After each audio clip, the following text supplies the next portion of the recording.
전 세계를 공포에 떨게 한 코로나19.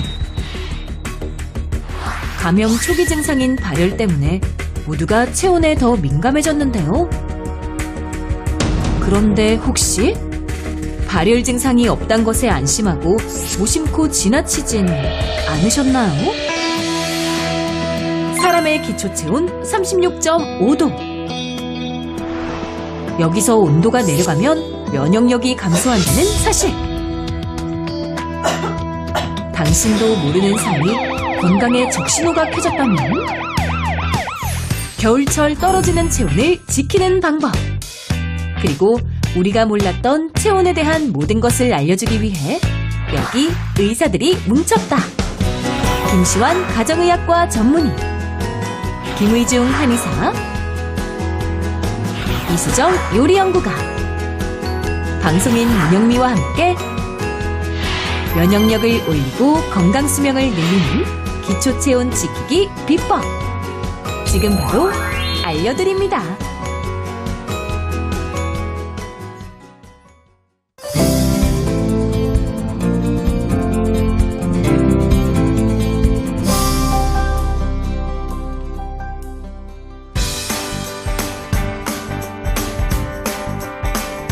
일단 해보면 똑똑해지고 일단 해보면 건강해지는 찬란한 중년을 위한 새로운 라이프 스타일을 제안합니다. 일단 해봐요 생방송 오후 1시.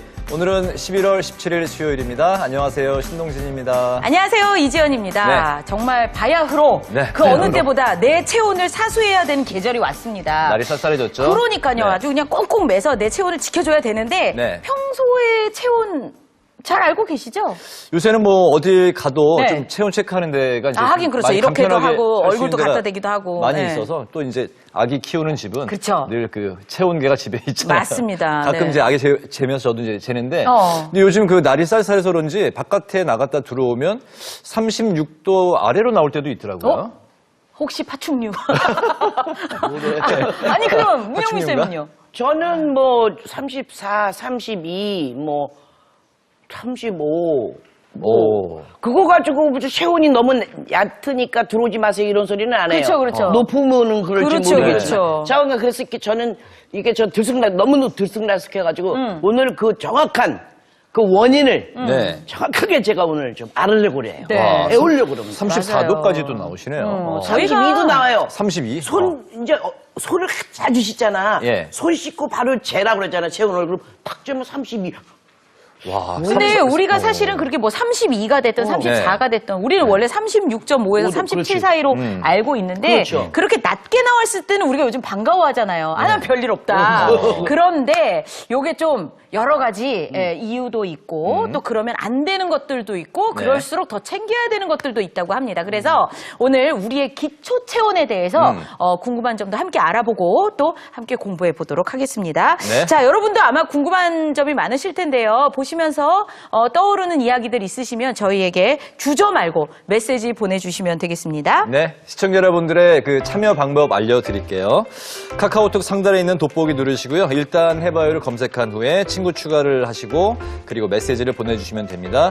궁금한 거 많이 물어봐 주시면 저희는 굉장히 반갑습니다. 많이 물어봐 주세요. 네, 그리고 동시에 유튜브 채널을 통해서도 저희 방송이 지금 나가고 있는데요.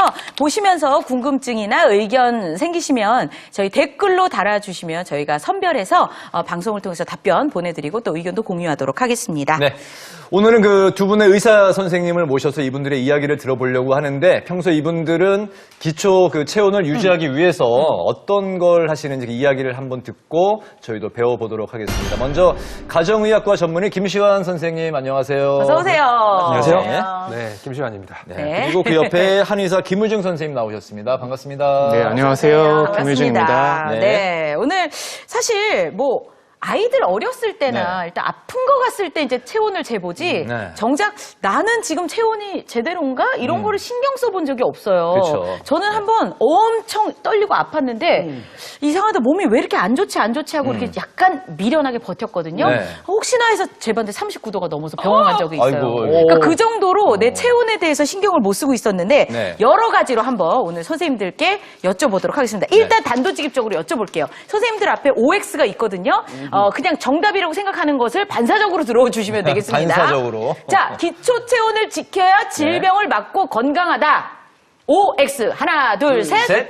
오, 당연하겠죠, 역시. 설마. 네. 그쵸? 네. 아니, 근데, 뭐 체온을 저도 재보면 뭐 34도, 35도, 이렇게 나올 때가 있어요. 나는 멀쩡한데. 네. 근데 그런 게 혹시 위험한 건가요? 일단은 정말로 체온이 34도, 35도다라고 하면 이 정상 체온에서 벗어난 것은 맞습니다. 만약에 체온이 낮아지면은 면역력도 뭐 최대 한 30%까지도 낮아진다 이런 연구 결과도 있거든요. 면역력이 만약에 낮아지면은 질병과 싸우는 힘도 줄어들겠죠. 하지만 문제는 이 체온이 낮은 이유가 질병적인 문제인지 아니면은 뭐 생활 습관이나 기타 다른 것으로 극복이 가능한 것인지 파악하는 게 중요하겠습니다. 그리고 앞서 말씀하신 밖에서 들어왔는데 체온을 쟀더니 너무 낮게 나오더라고요. 네. 이거에 대해서는요. 우리가 평소 재는 체온은 피부 체온이에요. 신부 체온하고는 좀 다릅니다. 그래서 체내의 깊은 곳의 신부 체온은 정상인 뭐 36.5도, 37도가 맞는데 네. 평소에 재는 건 피부 온도이기 때문에 겨울철 밖에 있다가 들어왔을 때 바로 측정하면은 낮게 나오는 거는 정상입니다. 크게 걱정 안 해도 걱정하실 필요는 되네. 없겠어요. 신부 체온이 중요한 거군요. 그렇습니다. 네. 알겠습니다. 네, 저 안쪽에 있는 그 체온을 재야 되는 거예요. 그러니까 일시적으로 뭐 추워서 추운 데 있다가 이제 잠깐 체온이 내려간 거는 뭐 정말 괜찮- 환경적인 걸로, 그쵸? 예, 신부 몸이 체온만 차가워졌으니까. 정상이라면, 네. 그러면 한의학적으로는 어떨까요? 네, 저도 같은 생각입니다. 네. 우리 신체가 36.5도 혹은 37도 전후일 때 건강한 신체가 유지되고 있다는 생각은 모두 다 같겠죠. 그런데 어느 날부터 신부 체온을 쟀는데 34도나 35도를 넘지 않는다. 이렇게 되면은 내 건강에 빨간불이 들어왔다. 뭐 이렇게 생각을 할 수가 있고요. 네. 그리고 이제 그럼 검진을 빨리 받아야겠죠. 그다음에 내 몸의 생활 습관이 뭔가 잘못됐다는 것이니까 그걸 해결해 나갈 방법을 체킹할 필요가 있습니다. 네. 알겠습니다. 여기서 저는 진짜 궁금한 게 있어요. 그것이 알고 싶다. 그렇습니다. 우리 체온이 37도, 전후가 기초 체온이라고 말씀하셨잖아요. 그런데 말입니다. 이 체온이 언제, 누가, 왜 이렇게 정해놓은 겁니까? 아, 그것도 궁금하다. 그것이 알고 싶습니다. 네. 어떤 딱 단 한 사람이 결정한 거는 아니고요. 네. 우리가 정상 체온으로 알고 있는 36.5도 이거는 뭐 오랜 시간 동안 의학적 연구로 탄생한 결과가 되겠죠. 근데 우리 사람은 항온 동물입니다. 그렇죠. 네. 무엇보다 늘 일정한 체온을 유지하는 그 항상성을 갖고 있어요. 그런데 우리 몸의 체온이 이 정상 범위를 벗어나게 되면 곧바로 체온을 조절하기 위한 생체 작용이 일어납니다. 뭐 피부에 있는 온도 수용체에서는 뇌 시상하부에 체온 조절을 위한 명령을 내리게 되고요. 네. 그럼 시상하부는 갑상선, 교감신경, 대뇌피질, 근육 이런 것들의 신호를 보내게 되고 그래서 체온을 끌어올리게 되죠. 그래서 여러분들 그 추운 날씨에 가면은 이 몸을 추워. 푹 떨잖아요. 네, 네, 네. 이게 바로 우리 대뇌가 근육을 작동시켜서 열을 만들어내는 이런 명령이 떨어진 거죠. 네, 그리고 체온은 뭐 나이, 성별, 활동량, 스트레스 정도에 따라서 차이가 있어요. 네. 그래서 보통은 노인은 건강한 성인보다는 체온이 한 0.5도 정도 조금 낮고요. 네. 그리고 똑같은 사람이라도 활동량이 적은 밤의 체온은 낮의 체온보다는 0.5도에서 1도 정도 낮다고 보시면 됩니다. 네, 그럼 이제 우리 역시 그 기초 체온을 잘 유지를 해야 뭐 신진대사도 원활하고 우리가 건강한 상태에 있다 이렇게 말할 수가 있는 거네요. 네, 그렇습니다. 예, 이때 우리 신체가 외부 바이러스와 싸워서 이기는 그 체내 좋은 세포들이 있어요. 이런 것들이 힘이 강해지는 건 뭐 아주 당연한 일이겠죠. 네. 근데 몸의 신진대사, 혈액순환, 면역체계 작동 등 이 생명 유지 활동에 관여하는 모든 것이 가장 활발하게 활동하는 온도가 정상 체온, 즉 36.5도 이 정도라는 겁니다. 저는 네. 하나 궁금한 게 예. 저는 굉장히 열이 많아요. 열이에요, 화예요. 그거 생각 안 해봤어요. 아무튼. 화도 많은 것 같아. 아니, 그래서 손바닥도 늘 뜨뜻하고 네. 항상 덥거든요. 이렇게 내부에서 이렇게 열이 밖으로 나가고 싶어하는. 근데 그렇다고 해서 체온이 높은 거는 아니라고 그러더라고요. 네, 맞습니다. 한의학적으로 이런 게 있어요. 갑자기 스트레스를 확 받으면은 목 뒤나 어깨가 뻣뻣해지잖아요. 네. 얼굴이 열로 확 오르는 경우가 있어요. 맞아요. 이럴 때 또 가만히 배를 만져보시면은 또 배는 매우 차갑거든요. 사실 이제 내가 느끼는 것과 실제 체온과 다르다고 볼 수가 있는데 상반신은 늘 심장이 있어서 뜨겁게 하고 네. 하반신은 신장을 기점으로 아래쪽은 수기가 돕니다. 아. 그래서 차갑다고 하는데 건강한 사람은 온몸이 일정한 체온으로 모두 따뜻해야겠죠. 네. 그래서 이것을 잘 유지하는 것이 건강에 유지하는 관건이라고 보시면 되겠습니다. 아, 이 위아래도 잘 순환이 돼야 되는 거네요. 네네. 그래서 저희가 이제 준비한 체크리스트가 있는데 만약에 이제 그 체온이 그 평균보다 좀 낮고 다음에 이 체크리스트에 있는 그런 증상이 나한테도 좀 있다. 뭐 그 한번 잘 확인해 보시면서 지금 방송 더 집중해서 보시면 좋을 것 같습니다. 자, 체크리스트 한번 확인해 볼까요? 아침에 피곤하고 밤에도 잠이 잘 오지 않는다. 여성의 경우 생리통이나 생리불순 증상이 있다. 손발이 차갑고 저린 편이다. 허리, 무릎 등 근육과 관절의 통증이 있다. 소화불량과 복부 통증으로 설사나 변비가 잦은 편이다. 복부 비만이다. 무기력증, 우울감이 느껴진다. 두통, 현기증, 이명 증상이 있다. 이렇게 이상 총 8개의 문항인데 지금 네. 그 문영미 선생님 열심히 열심히 지금 손가락으로 가리키면서 네. 내가 저게 있나 없나 이거 확인하셨는데요. 네네. 몇 개 개요? 8개 중에 몇 개 나오셨어요? 한 개 빼고 다 맞는 제 건데요. 한 개 한 개 빼고요. 빼고 다. 그러니까 네. 한 개가 뭐냐면 여성의 경우 생리통이나 생리불순 증상이 있다. 그건 이미 끝났기 때문에. 네네. 네. 그거 외에는 다 저거 해당이 돼요. 이건 뭐 문제래 이게. 예. 이 7개. 7개 정도 된다. 지연 씨는요? 저는 한 개요. 한 개. 그냥 네. 그 제 기준으로 봤을 때 네. 뭐예요? 복부 비만이다. 복부 비만. 배에 살이 쪘다. 네. 그거 말고는 저는 별 그건 없는 것 같은데요. 네. 그래도 7개가 정상이라 네. 그래도 네. 예, 다행인 것 같아요. 열이 많다니까? 열이 많으신 신은이랑 편이에요. 나오잖아요. 열 많은 거하고 복부 비만하고 뭔 상관이에요? 잘 모르겠어요. 저는 뭐 저 중에는 해당되는 거는 이제 없는 것 같은데 네. 우리 시청자 여러분들은 어떤 결과가 나왔는지 궁금합니다. 결과를 저하고 한번 같이 살펴보시면서 이게 어떤 증상인지 네. 한번 확인해 보시면 좋을 것 같습니다. 만약에 8개 중에 4개 이상 해당이 되면 위험한 상황이라고 위험이래요, 하고요. 문영미 쌤은. 3개 이상이면 삐용삐용 뭔가 이렇게 나한테 그 몸에 경고를 보내는 신호라고 하는데 이거는 면역력이 매우 약해진 상태라고 하네요. 네. 그리고 이제 2개면 정상이긴 한데 방심은 금물이라고 합니다. 김우중 선생님, 이 체크리스트가 이제 뭐 어떤 걸 뜻하는지 조금 더 설명해 주실까요? 네, 체크리스트 보시면 비만, 불면증, 화병 환자, 갱년기 여성 같은 리스트가 있는데요. 네. 평소 이분들이 느끼실 때 열이 많다고 느끼지만 실제로는 저체온 경우가 많습니다. 네. 그러니 내가 느끼는 체온과 실제 체온이 체감 차이가 있다는 뜻이겠죠. 네. 신진대사를 담당하는 모든 정상 체온이 활발하게 작동을 할 때 그걸 작동을 잘 되는 것인데 체온이 낮으면 어떻게 될까요? 혈액이 탁해지겠죠. 그다음에 혈액순환이 안 되겠죠. 그러니까 소화 기능도 안 되고 더뎌지고 더부룩하고 또 만성 피로, 과민성 대장염, 소화불량 같은 계속 유발이 될 수가 있고 네. 그거에 대한 원인으로 이제 면역이 약해지고 네. 면역이 약해진 거 플러스 해독 기능도 안 되니까 뭐 이런 안 좋은 것들이 나타나는 거겠죠. 그래서 우리 몸에 체온은 정말 중요한 역할을 하고 있습니다. 알레르기의 해독 기능까지 약화가 되네요. 그러니까요. 네네. 그래서 저희가 자가 테스트까지 해봤는데 저희가 지금 요 체온계를 가지고 있거든요. 네. 근데 저희 체온은 이제 체크를 해보려고 하는데 네. 요것도 선생님께서 어떻게 뭐 아이들 때문에 해보기는 했지만 네. 그래도 좀 선생님들은 어떻게 하시는지 한 번 더 설명해 주세요. 네, 네. 설명드릴게요. 지금 여기 계시는 세 분께서 뭐 네. 성별, 나이, 입고 계신 옷이 다르기는 하지만 네. 이 스튜디오 공간에 같이 함께 계시잖아요. 그래서 별 문제가 없으시다면 동일 환경에 계시기 때문에 다 비슷한 정상 체온이 나올 거라고 봅니다. 네. 어떻게 재는지 작동법을 설명드릴게요. 일단은 네. 이 전원을 켜시고요. 요거는 이제 고막의 온도를 재는 고막 체온계입니다. 네. 이 귀 안에다 넣는데 이 귀에 넣을 때 이 귀랑 고막이랑 이 감각하는 부분이랑 잘 정확하게 맞아야 맞기 되는군요. 위해서 센서랑 맞기 위해서 네. 귓바퀴를 살짝 위로 들어 올려주세요. 아. 네, 살짝 귓바퀴 올리고 살짝, 예, 오른손을 들어 올려서. 들고 왼쪽으로 예. 고막에다가 대고 한 2, 3초 정도 꽂은 상태로 계시다가 그 다음에 버튼을 눌러서 측정을 하시면 되겠습니다. 네. 네, 이렇게 나오죠. 네. 네, 저는 37도.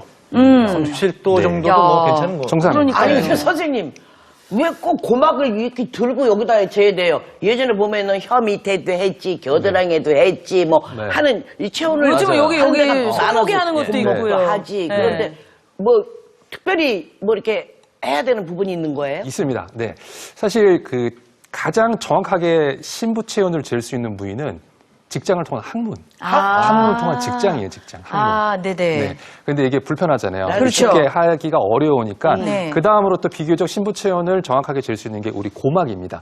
고막은 우리 몸 안쪽 깊숙하게 들어있기 때문에 네. 신부 체온과 상당히 유사한 결과를 얻을 수 있거든요. 그럼 이게 굉장히 이게 신빙성이 있는 거구나. 네. 그래요?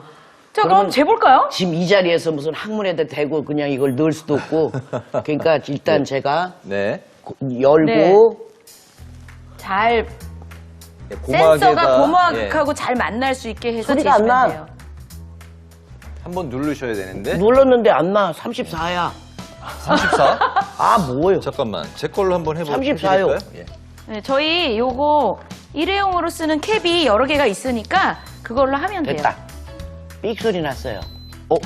36.9가 나오는데? 정상이잖아! 예, 예. 정상이십니다. 자, 근데 그럼 이게 사실요, 이게 아나운서도 요 생방이잖아요. 캡 새로 하셔가지고 생방송이고 네. 지금 실제 상황이기 때문에 자요? 네. 제가 조금 해보세요. 흥분했을 때도 있어요. 네네. 그래서 열이 지금 확 오를 수도 있거든요. 근데 왜 34했다가 36이 됐을까? 누구시세요? 잠깐만. 저는 37점인데 한 번만 더 해볼게요. 네. 36.2. 네. 36.2면은 뭐. 정상 네. 거의. 네, 정상- 그럼 줘보세요. 저도 네. 한번. 네네. 네. 저도 뭐, 괜찮겠죠, 뭐. 이 캡이 다 새로 있어가지고. 자, 이지연 씨는 뭐 이렇게요? 워낙에 건강해 보이니까. 저는 뭐. 네. 뭐야? 삑 소리 났다. 벌써 삑소리 났어? 37.1인데. 37.1? 너무 네. 뜨시게 입었나, 옷을? 아니, 정상이십니다. 그래요? 네, 37.1. 네, 여러분들이 네. 약간 이렇게 높게 나오지라고 생각하시는 게 평소에 재는 거는 피부 온도만 재셨잖아요. 네. 그래서 낮게 측정이 되는 거에 좀 익숙하셨을 거예요. 이 고막 체온계는 좀 더 신부 체온을 재기 때문에 원래 평소에 재던 그 피부 체온계보다는 높게 나오는 게 정상입니다. 네, 네. 다 여러분들 다 정상으로 나오실 거예요. 아, 네, 정상이야. 네, 네. 네. 근데요, 다행이네요. 그러면 네. 저희는 뭐 이렇게 이제 내부에 있었으니까. 네. 근데 이제 평소에 피부 온도로 이제 이거 체크도 많이 하잖아요. 네. 근데 궁금한 게 이 피부 온도도 밖에 있다가 안에 들어온 지 한참 됐는데도 계속 35. 안 오른다면? 네, 안 오른다. 그러면 네. 이게 문제가 있는 걸까요? 네, 그렇죠. 보통 대부분은 정상으로 올라야 하는데, 네. 예, 만약에 안 올랐다. 네. 그랬을 때는 실제로 내가 저체온인지 밖에 너무 추운데 오래 계셨는지 확인해 봐야 되고, 예. 그리고 실내에 계신다 하더라도 이 손이라든지 요 신체 말단부는 원래 신부 체온보다 계속 낮습니다. 네. 그래서 막 34도나 35도 이렇게 나오는 게 문제가 아닐 수도 있습니다. 정상이네. 아, 그렇군요. 정상이야. 네, 네. 그러면은 우리 그 생활 속에서 뭘 바꿔야 하는 건지 오늘 좀 속 시원하게 좀 털어놔 주세요. 네. 그래야 제가 좀 지금 정상이 나왔지만 그래도 조금 걱정되니까요. 그렇죠. 뭐 좀 실천할 게 있는지 그렇지, 뭘 의사 바꿔야 선생님들께서 전격 공개하시는 내 몸 체온 올리기 알아보겠습니다. 첫 번째는 바로 이겁니다. 네. 겨울철 낮아진 체온을 올리기 위한 방법 첫 번째는 바로 면역력 증진에 도움을 주는 식자재와 친하게 지내라 라고 나와 있네요. 네. 자, 일단 어떤 식자재를 어떻게 먹으면 된다는 말씀을 하실지. 네. 근데 사실 겨울 오면은 일단 물부터 일단 온도를 따뜻하게 따뜻한 하려고 거. 네. 요즘 뭐 얼죽아라는 얘기 하잖아요. 얼어 죽어도 아이스 커피. 근데 네. 거기에서 조금 벗어나려고 애는 써요. 근데 네. 뭐 일부러 몸을 좀 따뜻한 음식을 먹어야 된다. 뭐 이런 거 말씀해 주시는 건가요? 네, 그래서 제가 평소에 좀 마시는 게 있어요. 네. 저는 겨울이면은 이것을 팔팔 끓여서 이 물을 좀 자주 마시고 있습니다. 그 김우중 선생님은요? 네, 그거 저도 마찬가지입니다. 평소에 아침에 일어나면 저는 미온수를 한 잔을 마시는데요. 따뜻한 네. 물. 네, 겨울엔 저도 이거를 우려낸 차를 한 잔 마십니다. 이야. 역시 물이네요, 이게, 물. 네. 그래서 저희가 네. 준비를 했습니다. 두 선생님의 물, 예. 차, 네, 뭐가 됐든지 간에 네. 아침에 드신다는 그거 저희가 마셔보려고 하는데요. 네, 일단 저희도 마셔봐야죠. 네, 예. 갖다 주시겠어요? 네. 이야, 뭐요? 응? 똑같은데? 커피야? 두 분이 면역력 증진과 또 체온 유지를 위해서 평소에 드신다는 이 차. 감사합니다. 하고 물이네요? 물인데 하나는 맹물 같고 하나는 뭐 무슨 보리차 같은데 예, 한번 마셔보겠습니다. 일단 색깔이 없는 것부터 마시는 게 낫겠지. 그렇지, 요거부터. 그렇지. 네. 이게 뭔가 연해 보이니까. 어머, 이거 뭐요? 둘 다 그냥 뭐 달짝지근한 게. 아니 이게 뭐가 네. 약간 감칠맛이 나면서 네. 야, 이거는 느낌이 어떠세요? 온다. 어떠세요? 요게 뭐지? 가만 있어봐. 야, 이거. 자, 뭔가 두 개가 일단 알았어. 예, 달달한 에이. 느낌이 나는데 구영미 쌤이 일단은 아유, 감별을 좀 해주세요. 음식계네 좀 하고 지금 먹었어도 제가 좀 더 많이 먹었을 거 아니요. 네. 딱 보니까 그러니까 꿀이라는 말씀이죠, 꿀. 맞아. 아, 거기다가 저도 지금 마셔보니까 알겠는 게 꿀 플러스 자꾸 약간 좀 빨갛고 빨갛고. 알맹이고 오미자. 이게 좀 이렇게 말리면 쭈글쭈글해지는 오미자다. 대추 아니야? 대추. 정답. 정확하게 맞추셨네요. 네. 네, 사실 바로 이게 대추를 우린 물입니다. 예. 저는 이거를 마실 때 아침에는 꿀을 조금 타서 네. 그리고 따뜻하게 해서 그렇게 마십니다. 네. 그리고 시원하게 해서는 뭐 낮에도 좀 종종 마시고요. 네. 네, 꿀하고 대추에는 좋은 성분들이 많이 있죠. 꿀은 일단 미네랄이나 각종 비타민이 함유되어 있고요. 피로 회복을 돕는다고 다들 알고 계실 겁니다. 네. 근데 여기에 몸의 염증을 완화해주는 항균, 항산화 작용도 좋다고 알려져 있죠. 이런 꿀에다가 대추는 몸을 따뜻하게 해준다라고 알려지는 대표적인 음식이에요. 그런데 이 대추에는 비타민 C가 감귤의 3배. 그리고 사과에는 무려 60배 정도로 상당히 높게 들어 있습니다. 네, 여기에 뭐 식이섬유, 미네랄 등이 풍부하게 들어 있고 그래서 드셨을 때 좀 마음이 편해지는 느낌이 나죠. 네. 그리고 또 노화 방지에도 도움이 된다 이렇게 알려져 있죠. 이 꿀물이. 그럼 김시환 선생님 물은 대추 우린 물에 꿀을 탄 거고 네. 김의중 선생님 거는요? 네, 저는 대추와 꿀 그리고 마지막에 다른 거 하나를 더 넣었는데요. 네. 이걸 만든 절임을 물에 타가지고 만든 거라 보시면 되겠는데 아. 실제로 동의보감에서 꿀과 대추는 몸에 냉증을 달래준 약재로 도움을 준다고 설명이 되어 있습니다. 전 여기에 하나를 더 첨가했습니다. 뭐죠? 궁금한데요. 예. 그건 곧 얘기를 해주실 것 같고 사실 꿀은 뭐 하루에 뭐 뭐 그냥 이렇게 타서 그냥 드시고 뭐 이거는 그냥 계속 그 우린 물을 그냥 차처럼 그냥 물처럼 드시면 되겠네요. 네, 물은